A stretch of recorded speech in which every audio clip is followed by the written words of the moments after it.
Assalamu alaikum. I'd like to remind everyone to please silence their devices. Khutbah will start shortly. And also, we're out live, so be mindful of the cameras and not lean on the walls, inshallah.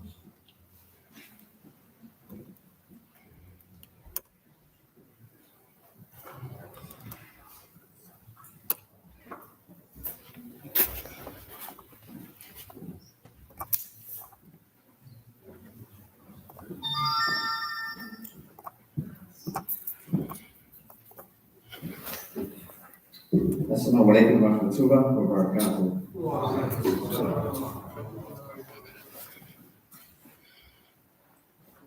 Allahu Akbar, Allahu Akbar. Allahu Akbar, Allahu Akbar. Ashhadu an la ilaha illallah. Ashhadu an la ilaha illallah. Ashhadu anna Muhammadan Rasulullah. Ashhadu anna Muhammadan Rasulullah. حي على السلام حي على السلام حي على الفلاح حي على الفلاح الله أكبر الله أكبر لا إله إلا الله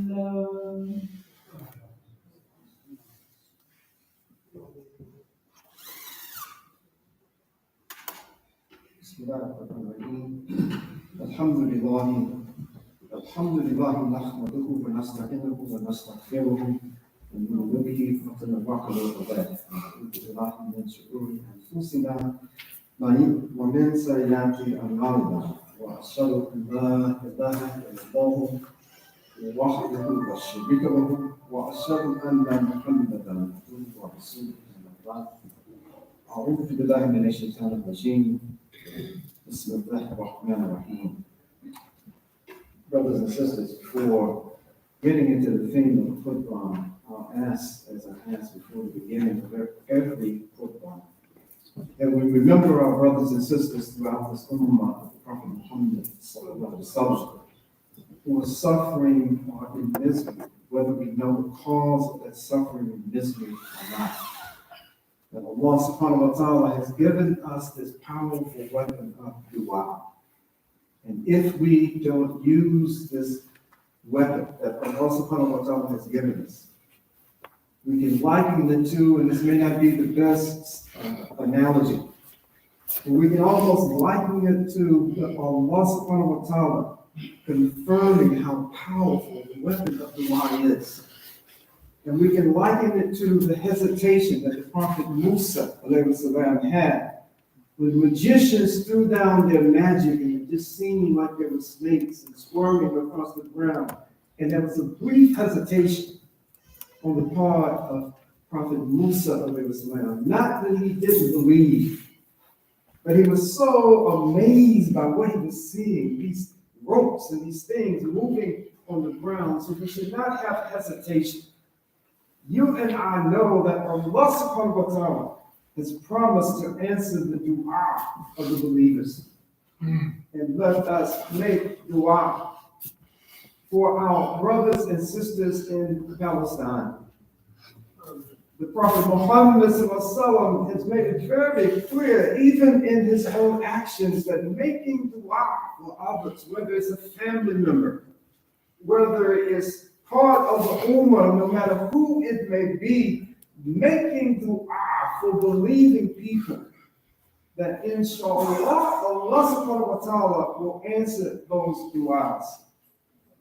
You know, it's every week and just seeing different kinds of images, it has a tendency to affect us in so many different ways about what's going on there. But one way that it always impacts me is to just see the Muslim sisters in full hijab. I haven't seen an image yet of a Muslim sister who has been bombed out of her house, who has been seeing her babies killed by these Zionist occupiers. I haven't seen yet not one of these sisters coming out and not in full hijab. And a brother reminded me the other day, I'd forgotten about this, that they're saying that we don't know if we're going to make it to the morning. We don't know if we're going to make it tonight. So we sleep as if this is the final garment that we're going to have on. We know we'll be shrouded, but we don't want to expose ourselves. So we're going to bed at night in full hijab and just make dua that Allah subhanahu wa ta'ala protect us. Brothers and sisters, I won't spend much of your time. But you know, when you look and you see what's going on in Gaza today, even as we gather right now, and you hear that over 100, I think the number is like 129 masajid have been totally destroyed. Another over 100 are so badly damaged that the best that can be done is just to push the rubble aside and start, if possible, to build something else.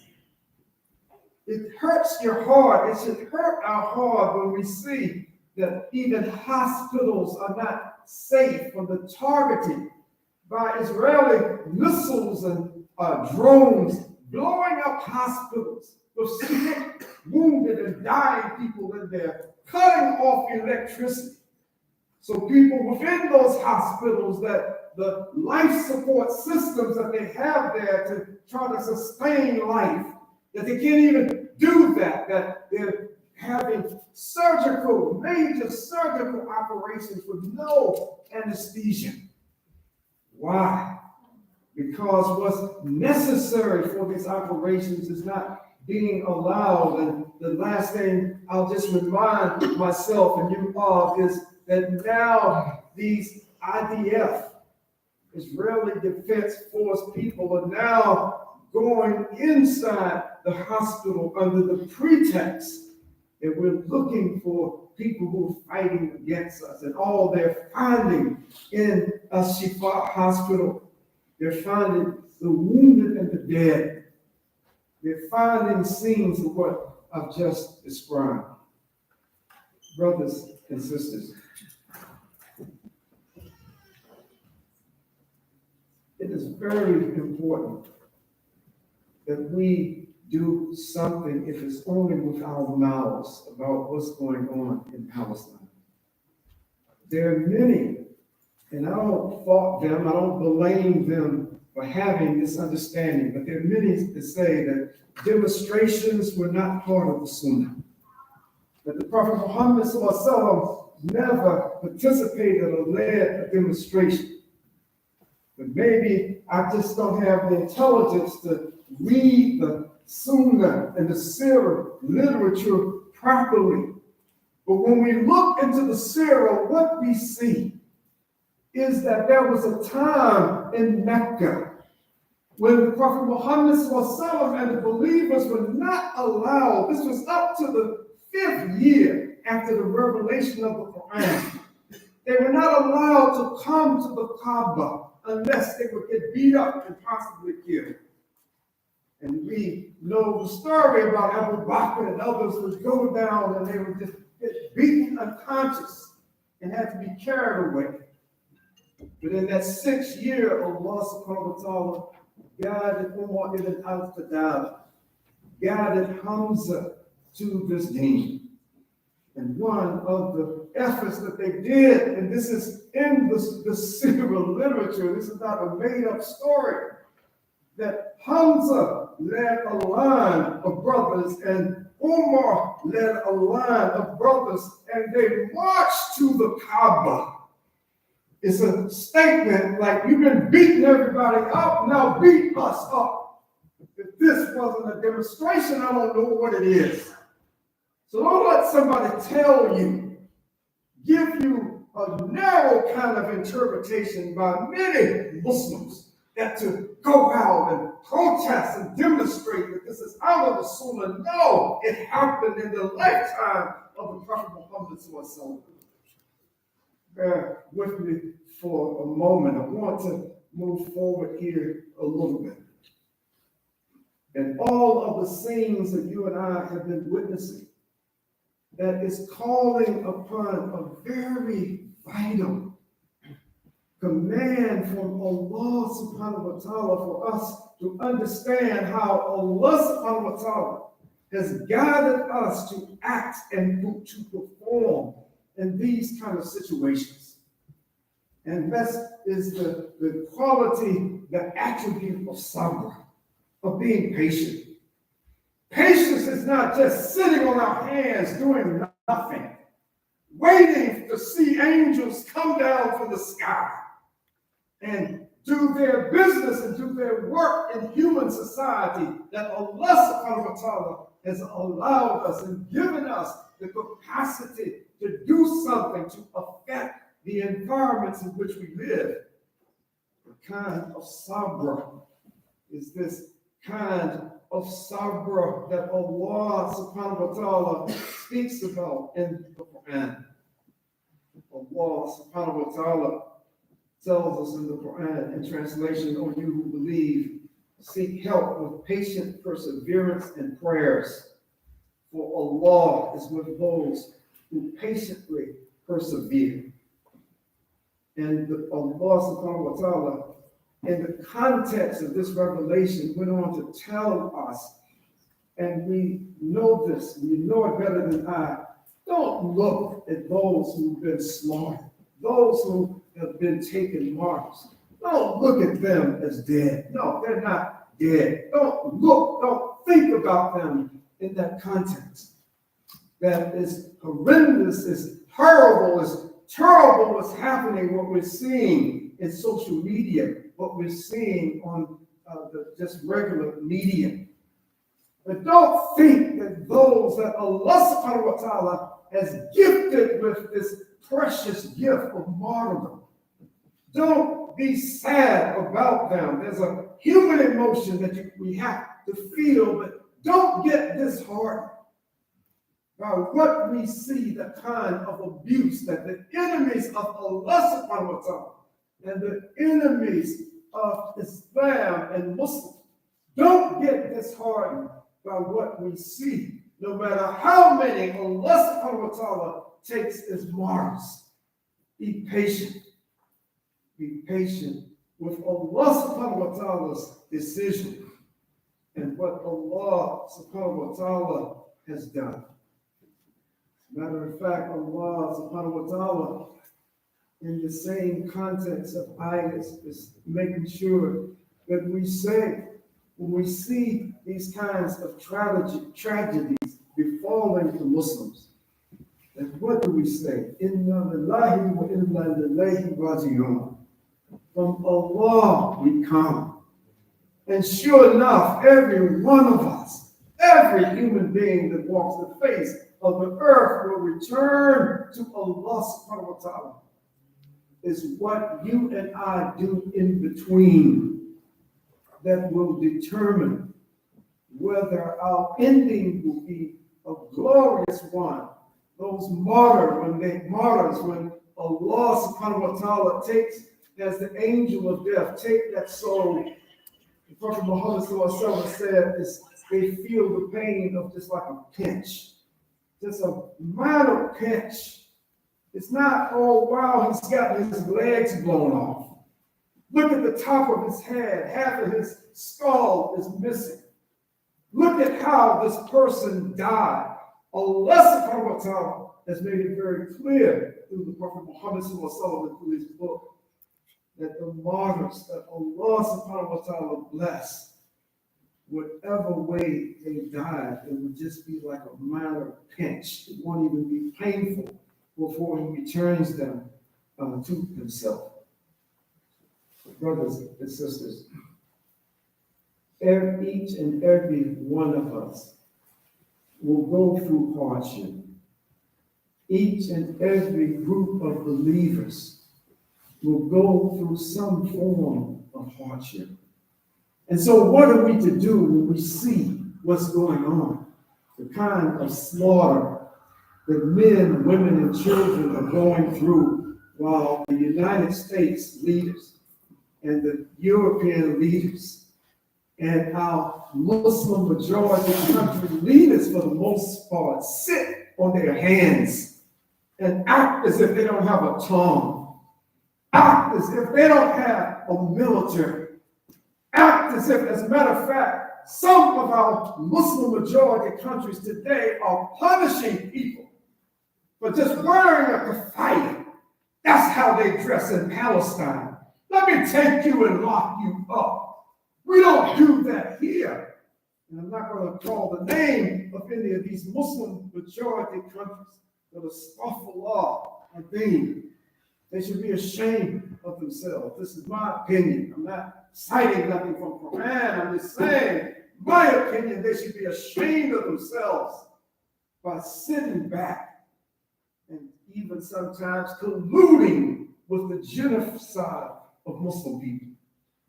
So Allah subhanahu wa ta'ala just gives us a simple formula when we see these things happening, whether they're happening to us or to others.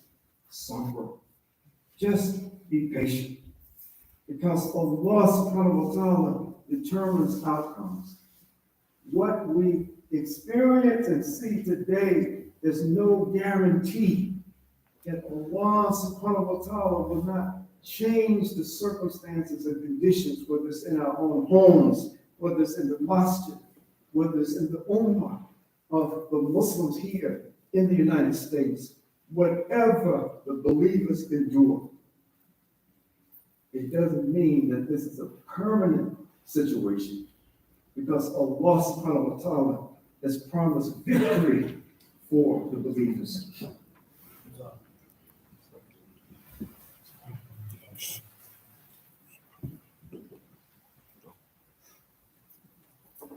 ربنا آتنا في الدنيا حسنات وفي الآخرة حسنات وقنا عذاب النار.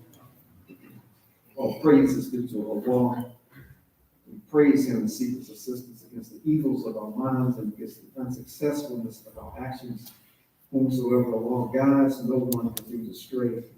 And whomsoever Allah causes to err as a result of his or her actions, no one can lead aright.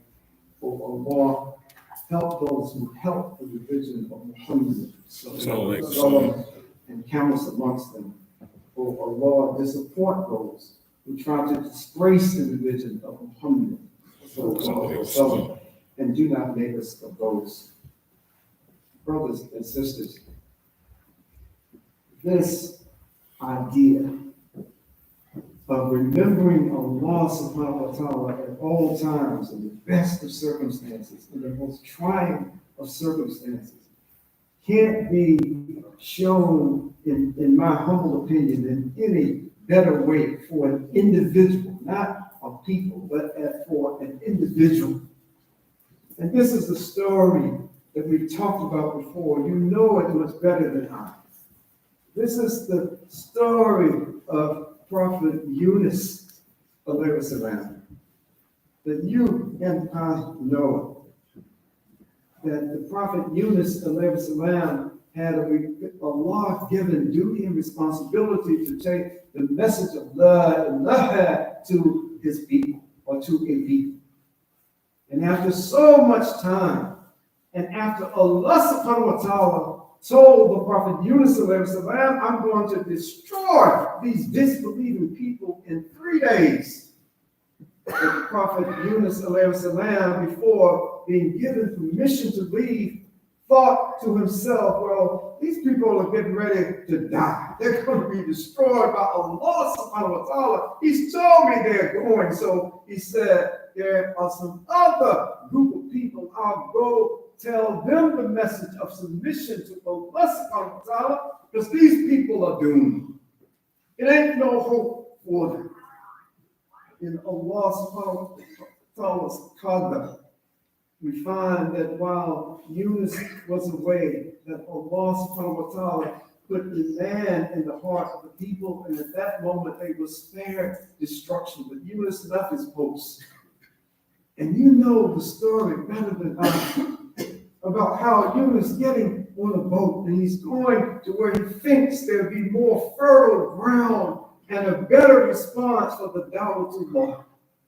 And he gets on the boat, and the weather and the storms and all of these things are going, and those non-believing people on the boat say, somebody must be doing something wrong on the boat. We'll draw lots. Who has the short straw? We're going to throw overboard. That has to be the reason why all of these bad things are happening to us. So, Yunus drew the short straw. They threw him in the water. He fell into the water. And Allah subhanahu wa ta'ala had it that either a big fish or a whale swallowed him up. And that Yunus alayhi salam remained inside that whale until Allah subhanahu wa ta'ala willed that he allowed him to come back onto the ground. And you and I know that he was such a faithful believer that the angels start talking amongst themselves, saying to Allah subhanahu wa ta'ala, I hear a voice. I hear du'as that are coming from places I've never ever heard a human being make du'as from. And so they say, it sounds like your prophet Yunus. This is who it sounds like. And Allah subhanahu wa ta'ala, as we read in commentaries on these ayahs and read in certain Syriac literature that Allah confirmed, yeah, that's Yunus. And we know that the Prophet Yunus alayhi salam, buried beneath all of this water, in the darkness of night, in the darkness of the water that he was in the darkness of that whale or big fish that had swallowed him up, was crying out to Allah subhanahu wa ta'ala, La ilaha illa anta, subhanaka inni kuntum minaz zalimin. That there is no God except you, exalted are you. Indeed, I have been of the wrongdoers. The Prophet Yunus alayhi salam, in these possibly worst of circumstances, was him as a human being, as an individual, was recognizing, oh Allah, I've done wrong. I know I've done wrong. But I have no God other than you. Exalted of you. I've been one of the wrongdoers. And Allah subhanahu wa ta'ala allowed Yunus not just as a personal grace to his prophet Yunus, but it's an example all the way up until the end of time through this glorious book of the Qur'an, as a sign that no matter how bad the circumstances may be for us or anyone as individuals, that Allah subhanahu wa ta'ala has the power to change those conditions. Just kun fayakun. Just be, and it is. Recognizing the shortcomings that you and I have, the ones that we commit on a day-to-day basis, not trying to be disobedient to Allah subhanahu wa ta'ala, but recognizing that only Allah subhanahu wa ta'ala is perfect in just his existence. And that when we make mistakes, let's return to Allah subhanahu wa ta'ala, because Allah subhanahu wa ta'ala can change any condition, no matter how bad it may be. Brothers and sisters, in our personal lives, we have all kinds of difficulties. We have all kinds of fitna, all kinds of reasons to cry out to Allah subhanahu wa ta'ala that something is going, we feel is going wrong in our lives. And so we have to be ever mindful that we have to recognize Allah subhanahu wa ta'ala if we want our condition to change. Recognize Allah subhanahu wa ta'ala. Recognize the mistakes that we have made in our lives, because only Allah subhanahu wa ta'ala can change the conditions of us as individuals, as the Muslims of the United States, as the Muslims, the believers of Philistine, of those West Bank Israeli Palestinians who are now being killed by settlers, by that Zionist government that's ordering over 24,000 assault rifles, not for the military, but to give them to civilians so they can more quickly exterminate the people of Gaza, exterminate, and not just them, the Palestinians themselves. Make dua for those who are making dua for themselves, but our collective duas carry more. Allah, I don't know this, but we're obligated to pray for those who are suffering from any kind of offense or any kind of issue and problem. Make dua. If this is the only thing that we can do, then do that. This is something, an avenue that's accessible to every believer in Allah subhanahu wa ta'ala. Dua. Oh Allah, give us an understanding of this deed that is beneficial for us in this world and in the next. Oh Allah, relieve the suffering of those in Palestine at the hands of the Zionists. And oh Allah, make not this ummah of the Prophet Muhammad sallallahu alaihi wasallam an object of test for the disbelieving people. Come to Salat.